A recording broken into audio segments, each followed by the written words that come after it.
Buckeye Nation? What's poppin'?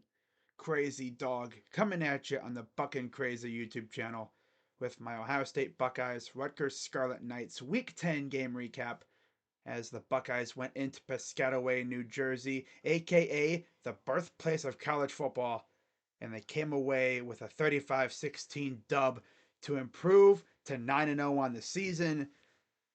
And all I'm going to say is this, guys. That first half was probably one of the worst offensive first halves I've seen from the Buckeyes.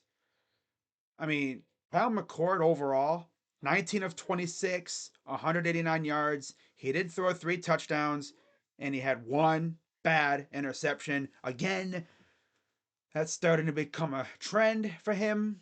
A lot of bad passes, underthrowing guys. Sometimes I just wonder what goes on in that dude's head when he's throwing these passes. Because watching it on TV, I don't want to reach through my TV and smack him in the face for throwing those things, man. My God. Like, every week, there's at least one pass like that where he throws it and you're like, yo, what did you see, bro? What were you looking at? Right? Now, on the ground, Travion Henderson definitely looks like he's back to his old self. 22 carries, 128 yards, and a touchdown. Nobody else really did anything on the ground. Chip Trainum had 2 carries for 6 yards. Xavier Johnson had 1 for 5. Egbuka had 1 for 4. Jesse Mirko, 1 carry for 2 yards on a botched fake punt, which I guess wasn't called. That wasn't an original fake. Like, there was a miscommunication, and it just wound up going that way. So, yeah, I don't know why you would try to do that. I was going to say, man, if that was a legit drawn up fake in your own territory, like, bro, that's a fireable offense right there. My God. Through the air, I mean, nothing really happened. 19 receptions, 189 yards, 3 touchdowns overall. The leading receiver was running back Travion Henderson with 5 receptions, 80 yards. Most of that was on 1 reception that he damn near took to the house. Cornell Tate, 2 for 31. And Mecca, 4 for 29. Marvin Harrison Jr., 4 receptions, 25 yards, but 2 touchdowns. G. Scott had a touchdown, 3 receptions, 24 yards, in the absence of Cade Stover. And Xavier Johnson had 1 reception, but no yards. So yeah, very quiet day overall for our receivers individually, but as a unit, they did all right. They did all right. Defensively, 1 sack from Ty Hamilton, and we also had a pick 6. And in my opinion, it was that pick 6 that changed this game for the Buckeyes. Because if it wasn't for that, who knows how the game goes with the way our offense was playing. And then second half, the Buckeyes offense woke up a little bit. We scored 28 points in the second half, and we got a 35-16 W. Hey, a win's a win, right? Of course, I did predict the Buckeyes would score 42, so I was a little bit off. But hey, you know, it is what it is. All I care about is a W. Now, on the Rutgers side, Gavin Wimsatt, 10 receptions, my God, 10 completions, God, for 25 yards. So he really wasn't all that effective throwing the ball. 129 yards, 1 touchdown, 1 interception. That was the pick 6. On the ground, yeah, they absolutely carved us up. Kyle Monangai, 24 carries, 159 yards. I told you guys in the preview video and everything, this was a heavy running team, and we saw that firsthand tonight, or today. Gavin Wimsatt, 13 carries, 49 yards. They didn't really start utilizing him in the running game until, after the first quarter, really? It took a while for them to start utilizing Gavin in the running game. But once they did, that's where their offense really took off, running the ball. Samuel Brown, 6 carries, 24 yards. Not much from him. Through the air, Christian Dremel, 5 receptions, 69 yards. Jaquay Jackson, 3 receptions, 41 yards and a touchdown. Johnny Langan, who's been there forever. I think he used to be the quarterback once upon a time. One reception, 13 yards, and Isaiah Washington had 1 for 6. So, yeah, did definitely do some damage, mainly on the ground. But man, oh man, for a while there, it looked like we were in trouble. But, that pick six turned things around. Love to see it. Now, with that being said, let's get into my post game observations. Number one, Trevion Henderson. Enough said. That's all I got to say. He's back and he's as good as ever. It's like missing those couple games really helped him out because his legs look fresh. He was running extra hard today, and I loved it. I thought he was going to take that one pass to the house. Honestly, he was this close to doing it, too. Yeah. Now, McCord is so mid, it hurts. I, I saw someone on social media calling him Honda McCord. And it honestly it fits so well because you look at Justin and CJ, you could say that those two were Ferraris, right?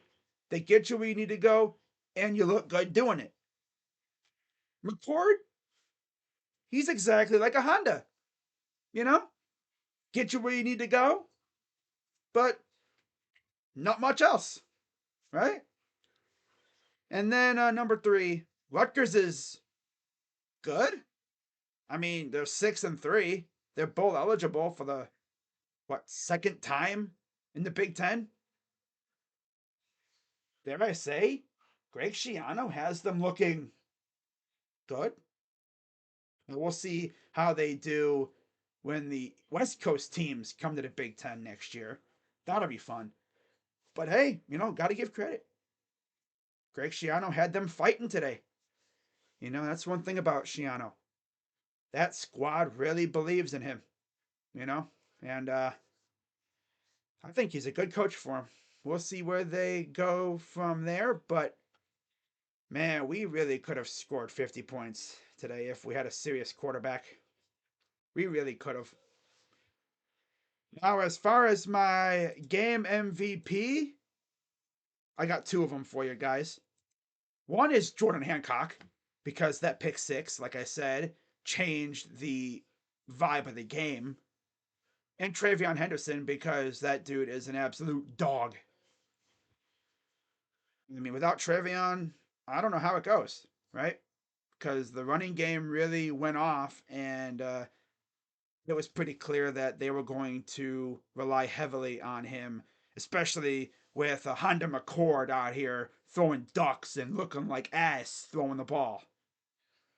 Like, how in the heck do you have an elite stable of receivers that Ohio State has? And this dude's out here underthrowing guys left and right.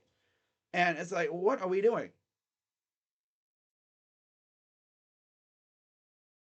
Oh, man. I'll tell you what.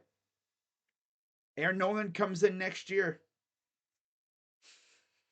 I don't think Kyle's going to win the job next year. Now we see why it took him damn near 3 weeks into the season to name an official starting quarterback. Evan Brown was but my God, Kyle. Really? Let's just say Kyle is lucky Lincoln Kineholes didn't show up to spring ball because I think his school didn't allow it or whatever. I think it's because of when he committed. Yeah, I don't think he could come. I don't think he can earlier enroll because if he could, I bet you he would have won the job. Not exactly sure though. Don't quote me on that. But yeah, man, if Lincoln Kienholz was able to come to Ohio State for spring ball, I bet you he would have won the job. Because honestly, looking at Kyle McCord, or should I say Honda McCord? Yes, I'm going to call him that from now on. Looking at what he's been doing, it's honestly the same that we saw week 1. He's got to be the first Ohio State quarterback that I've ever seen that hasn't improved from week 1 to now. He still looks the same. Like, what gives? Come on, kid. What you doing, huh? What the heck you doing? My God. Honestly, I think he might be on the same level as Beckman or Bowserman. Maybe even worse. You could even say Krenzel, right?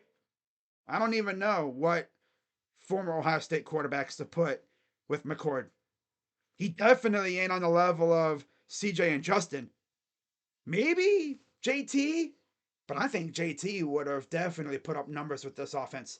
Any former Ohio State quarterback, no matter who it is, would put up numbers with this offense, except Kyle McCord, aka Honda McCord. Like, come on, man. We got 3 games left. One of them is against that team up north in Ann Arbor. This offense looks like this on November 25th. Huh. I don't know how that's going to go. My God, our defense better be ready because our offense is looking like ass. Mm. You know, it's kind of like a Ferrari with a Honda engine. The offense is straight up being held back by the quarterback, right? It sucks to see, but that's just the way it is. And if you know me, you know I ride with my quarterback, but Honda McCord just ain't looking like it right now, man. What the heck is going on? It's crazy. It really is. But that's really all I got for you guys. You know, all I care about is that we won the game. On to Sparty next week at home in the shoe, wearing the silver bullet unis. Those are going to be dope. Can't wait. And let's hope Kyle McCord has a good game, right? Because if he looks like this next week,